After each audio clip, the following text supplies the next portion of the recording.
Good morning, my fellow yogic travelers. Mighty glad to be alive today, and I hope that you are too, as we continue to live, laugh, love, learn, linger, and live the life we love.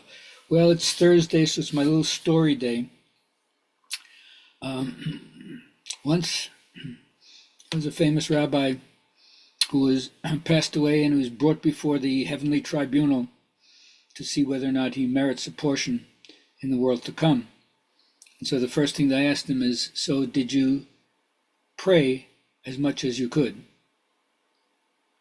I didn't do that. Well, did you do as many Torah mitzvahs as you possibly could? I didn't do that either. All right, well, were you kind in service to your fellow human being? I can't say that I did that either. Well, for the sake of truth, since you told the truth, you still have a portion in the world to come. It's a pretty lenient view, don't you think? So tell the truth. Even if you come up short in other ways, tell the truth.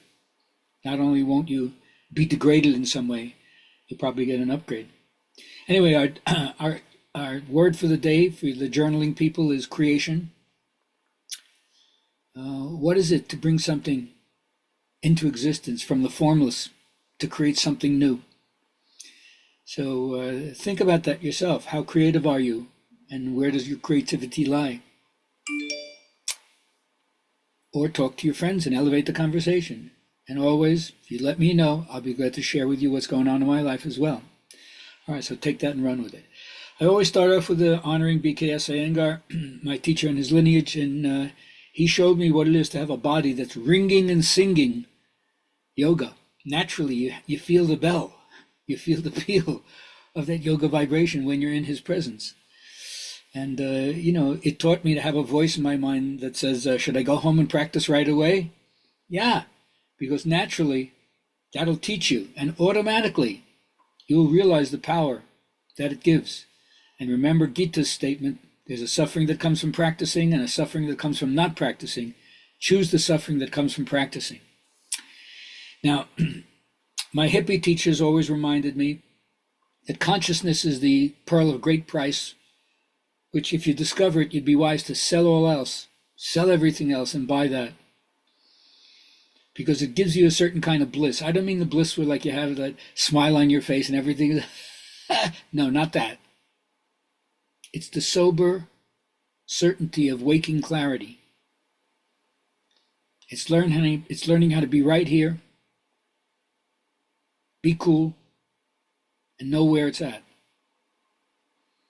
Because you realize that being bad to anybody puts that out into the world. Now, Tantra says the whole purpose of our meditation and seeking Buddhahood, you could say, is to contemplate the mysterious depth of our own being, its primordial purity. It's unsullied by thoughts, by mental representations. Like when said, you can't conceive what God is. It's beyond knowing it. It's undivided by discriminations and by desires or aversions. And so that's why, as the Buddhist teaching evolves, the tantric aspect of the teaching is creative in the sense of learning to see things with a fresh vision. Can you approach life with that open-eyed wonder and curiosity, the investigative spirit that isn't inhibiting you, isn't rigidly connected to a set of presuppositions about how the world is, which just catches you up in your own personal fictions? And then you have a sense of frustration. Everybody and everything seems to fall short of what you expect and what you think the outcomes will be. So my approach is ars moriendi, the art of dying. Let your mortality guide you, knowing you're going to die, how you choose to live. Well, as I like to say, when death finds you, may it find you alive, fully alive, not resisting it. And although you may think the odds are against us, just don't infantilize yourself, thinking that if we just had the right president, everything will change. Still relying on outer circumstances. So all the teachers say the same thing, and I'm going to align with them.